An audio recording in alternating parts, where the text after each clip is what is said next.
কেমন হয়েছে গিফট? ভালো হয়েছে। নতুন কফি মেকার। খোলো খোলো, কফি খাও তাহলে আজকে। ভিডিওটা দেখে আপনারা এতক্ষণে বুঝতেই পারলেন এই কফি মেকারটাই ওকে আমি ওই সান্টা গিফট হিসেবে গিফট করেছি। কারণ আজকাল বড্ড কফি প্রিয় মানুষ হয়েছে, বিশেষ করে ফিল্টার কফি। বাড়িতে কয়েকদিন ধরেই বলছে আনতে হবে, একটা আনতে হবে কফি মেকার। তো ভাবলাম ওকে তাহলে এই ক্রিসমাসেই ওটাই আমি নিয়ে কিনে এনে সারপ্রাইজ দিই। তো তারপর যাই হোক কিনে এনেছিলাম। এটা অনেকটাই ছোট ছিল। আমি একটা ছোট দেখেই এনেছিলাম। কিন্তু পরে আবার এই কফি মেকারটা নিয়ে দুজনে ভেবে দেখলাম যে বাড়িতে কেউ যদি লোকজন আসে তখন কিন্তু কফি বানানোর জন্য আমাকে ২ বার ৩ বার করে বানাতে হবে। তাই জন্য পরে ভেবে একটা বড় দেখে কফি মেকার এনেছিলাম। তো যাই হোক, তো তারপরেই এই দেখুন কফিটা বানিয়ে দুজনে আমি একটুখানি কফি নিয়ে নিলাম। আর ওই যে ক্রিসমাসের জন্য যে ফ্রুট কেকটা বানিয়েছিলাম ওটাও কেটে নিলাম। এই যে, এই যে বড় দেখে পরে ওটা পাল্টে তখন আমরা আবার এই বড় দেখে একটা মেশিন নিয়ে আসলাম। এখন মনে হয় আগেরটার থেকে এই কালারটাই বেশি ভালো লাগছে। এটা আপনার স্টোন কালার। তো যাই হোক দুজনে দেখে নিয়ে আসলাম আবার। আসলে কি বলুন তো একা, একা কিনলে না ঠিক ওই ঠিক করে উঠতে পারি না। বিশেষ করে বাড়ির জিনিস। তো আমরা যখনই কোনো জিনিস নিই দুজনেই পছন্দ করে নিই। আর যাই হোক এইটা ছিল আমার ক্রিসমাসের গিফট। মানে এক গাদা ডার্ক চকোলেট। আমি ডার্ক চকোলেট ভালোবাসি তাই জন্যই এনেছিল এক গাদা। যাকগে, তো কয়েকটা তার মধ্যে খাওয়াও হয়ে গেছে। তো যাই হোক আজকে তাহলে আরো আমার একটা নতুন ব্লগে আপনাদের সবাইকে জানাই স্বাগত। আর মেরি ক্রিসমাস সব্বাইকে। আর এই যে আর ক্রিসমাসে হঠাৎ কফি খেতে, খেতে প্ল্যান হলো যে চলো কোথাও বেরিয়ে পড়ি ঘুরতে। অর্ধেক দোকানপাট বন্ধ ছিল। যার জন্য ভাবলাম কোথাও আর তো যাবার নেই, সারাদিন বাড়িতে বসে থাকবো। আর যেহেতু বৃহস্পতিবার পড়েছে আর ফ্রাইডে ওর বাড়ি থেকেই অফিস করতে হয় আর বাকি স্যাটারডে সানডে ছুটি। তো ভাবলাম চলো কোথাও একটা প্ল্যান করে ঘুরে আসি। তো হঠাৎ করেই ভাবলাম কাছাকাছি কোথাও যাওয়া যায়। তো আমাদের কাছাকাছি আপনাদের বলেছিলাম না ওই পাহাড়ের দিকে যাবো। তো দেখলাম ওখানে অনেক জায়গা তো রয়েছে। তো স্টিমবোট স্প্রিং বলে একটা জায়গা রয়েছে। চলো তাহলে ওখানে যাওয়া যাক। তো কিভাবে যাবো? তো সেইজন্য ওই ট্রেন ধরে চলে আসলাম এখন একটা স্টেশনে। এই ইউনিয়ন স্টেশনটার নাম। তো এই ইউনিয়ন স্টেশন থেকে আপনার প্রচুর বাস যায়। মানে সমস্ত ওই যে ছোট, ছোট যে আপনার মাউন্টেন টাউন গুলো রয়েছে, তো ওগুলোতে বাস যায়। তো ওখানে যাওয়ার জন্য ওই যে দেখালাম B7, B6, B4 আমাদের B3 তে ওই স্টিমবোট স্প্রিং এর জন্য বাস আসবে। ৩:১৫ তে একটা করেই বাস যায়। আবার সকাল 12:30টার সময় এই বাসটাই ফিরে আসে। তো যাই হোক, তো এই বাসটায় এখন চেপে গেলাম। মানে সকালবেলা যাই হোক দেখেছিলাম ওই আপনার সকালবেলা ধরুন 10টা-11টার সময় প্ল্যানটা করেছি। আর তারপরে দেখুন এই 3:15 বাস ধরে চললাম এখন ওই জায়গাটাতে। তো জায়গাটা এমনিতে তো মানে আগে তো যাইনি, ১ম বার যাচ্ছি। আর জায়গাটা তো ভীষণ সুন্দর এমনিও দেখেছি। তো চলুন আপনাদেরও দেখাবো। আর এইটা হচ্ছে আমাদের ডেনভারের ডাউনটাউন। তো মানে আমাদের যে ওই ইউনিয়ন স্টেশনটা ওটা কিন্তু একদম ডাউনটাউনেই। তো ওখান থেকেই এই বাসগুলো যায়। বিভিন্ন জায়গায় বিভিন্ন মানে মাউন্টেন টাউন গুলোতে বাসগুলো কিন্তু যায়। আর আমি ভাবছিলাম বাসে হয়তো কেউ যায় না, ফাঁকা বাস থাকবে। কিন্তু না, বাসটা ভিড়ই ছিল বলতে গেলে, অনেক মানুষ। তারপরেও কিন্তু ২-৩ টে স্টপে অনেক মানুষ উঠেছিল। তো ভেবেছিলাম আজকে হয়তো ছুটির দিন খুব একটা লোক দেখতে পাবো না। আ কিন্তু না, দেখলাম ভালোই লোকজন যাওয়া আসা করে এই বাসটাতে।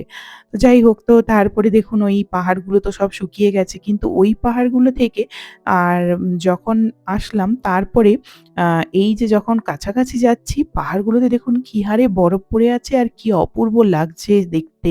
এখন তো সন্ধে হয়ে যায় খুব তাড়াতাড়ি। ওই 4:30 5টা নাগাদ আপনার সন্ধেই নেমে আসে। আর আজকে রোদ্দুরও ঠিক করে বেরোয়নি। দিনটা একটুখানি মানে রোদ্দুর বেরোচ্ছিল, কখনো আবার আ মানে মেঘ, মেঘ করছিল। তো যাই হোক, তো তারই মাঝে দেখুন অপূর্ব লাগছে দেখতে চারিদিকটা সবুজ। আর ওই যে আমরা আগে এখান থেকে আম আ ব্রেকেনরিজ গিয়েছিলাম, তো সেই রাস্তা বরাবরই কিন্তু এটা দেখছি আরো পাহাড়ে উঠে যাচ্ছে। তো মানে অন্য মানে সাইড কেটে আরেকটা অন্য রাস্তা নিল। ওটা ছিল সোজা রাস্তা, এটা মানে সাইড দিয়ে দেখছি ধীরে, ধীরে পাহাড়ে উঠছে। আর দেখুন পাহাড়ে যত উঠছি আর চতুর্দিকে বরফ পড়ে আছে আর অপূর্ব সুন্দর লাগছে দেখতে। হঠাৎ করে এইভাবে প্ল্যান করে যে যাবো সত্যি ভাবিনি।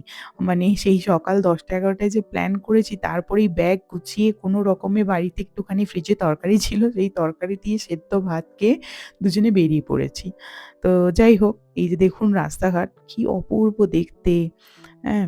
আর প্রচণ্ড মানে গাড়ি মানে ঠান্ডা। মানে বাসের মধ্যে যদিও হিটার চলছে কিন্তু কাঁচটায় হাত দিলাম, প্রচণ্ড ঠান্ডা। তো যাকগে, তো এবার চলুন যাওয়া যাক। দেখে তো অপূর্ব সুন্দর লাগছে। তো ওই জায়গাটা না জানি কত সুন্দর হবে। এই যে দেখছেন রাস্তার মোড়গুলো, দেখুন বরফে পুরো একবারে ভরে গেছে। যত উপরে উঠছি বরফ যেন আরো বেড়েই চলেছে। আর দেখুন ওই দূরে সূর্যাস্ত হয়েছে। কি সুন্দর লাগছে দেখতে। আর তার মাঝে প্রচুর বরফ। আর যাই হোক প্ল্যানটা তো হলো, খুবই ভালো হলো। হোটেলটা আমরা করেই নিয়েছিলাম আজকেই। আজকেই প্ল্যান হলো আর আজকেই হোটেল বুক করলাম সকালেই। তো তারপর যাই হোক এখন যেটা দেখতে পাচ্ছেন এটা একটা ছোট্ট টাউন। এখানে মনে হয় স্টপ আছে যার জন্য এখানে বাসটা থামছে। আর এখানে যেহেতু ক্রিসমাস তো যার জন্য সব লাইটিং গুলো দিয়ে সাজিয়েছে, কি সুন্দর লাগছে দেখতে। আর তারপরেই আবার দেখুন এই যে রাস্তাঘাটে কিন্তু একটাও লাইট নেই। পুরো অন্ধকার রাস্তা। সেই অন্ধকার রাস্তার মধ্যে এত বড় একটা বাস চালিয়ে নিয়ে যাচ্ছে। যিনি চালাচ্ছেন উনি কিন্তু একজন লেডি।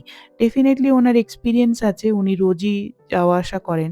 তো এই বাসটা বিকেলবেলা ৩:১৫ য় ছাড়ে। আর আমাদের যে স্টিমবোট স্প্রিং ওখানে কিন্তু ৭:৩০ টার সময় এই বাস নিয়ে যাবে। একদম ডট ৭:৩০। তো যাই হোক টাউনগুলো তো ভীষণ সুন্দর, ছোট, ছোট যে টাউনগুলোতে দাঁড়াচ্ছে আর রাস্তাঘাটগুলো সুন্দর করে ক্রিসমাসের জন্য আলো দিয়ে সাজিয়েছে। তো দেখতে খুবই ভালো লাগছে। তো চলুন এখন এই যে পৌঁছে গেলাম।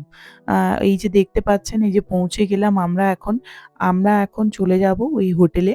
আ তো হোটেলে সারাদিন অতটা জার্নি করে অনেক পরিশ্রম গেল। তো চলুন আর দেখাই এই যে আমাদের হোটেলটা। তো হোটেলটা মোটামুটি ভালোই। আর রুমটাও অনেক বড় আর অনেক সুন্দর। তো খুবই ক্লিন, নিট অ্যান্ড ক্লিন। তো খুবই ভালো হলো। তো কালকে এখান থেকে ও ভালোভাবে কাজ করে নিতে পারবে। তো কালকে ওর যেহেতু বললাম আপনাদের অফিস রয়েছে, তো ওকে একটু কাজ করতে হবে। তাড়াতাড়ি লগ আউট করে নেবে। তারপরেই বেরোবো। আম আর আপনাদেরও দেখাবো জায়গাগুলো এখানকার। তো সঙ্গে থাকবেন। আর এই ব্লগটা কেমন লাগলো জানাবেন। আজকের ব্লগটা তাহলে এই পর্যন্ত। চলুন আসি। তো এখন অনেক টায়ার্ড। তো কিছুটা খাবার অর্ডার করে নিয়েছিলাম। তো ওটাই এখন খাওয়া-দাওয়া করে নেব। তো চলুন আসি আজকের মতো তাহলে। সবাইকে টাটা।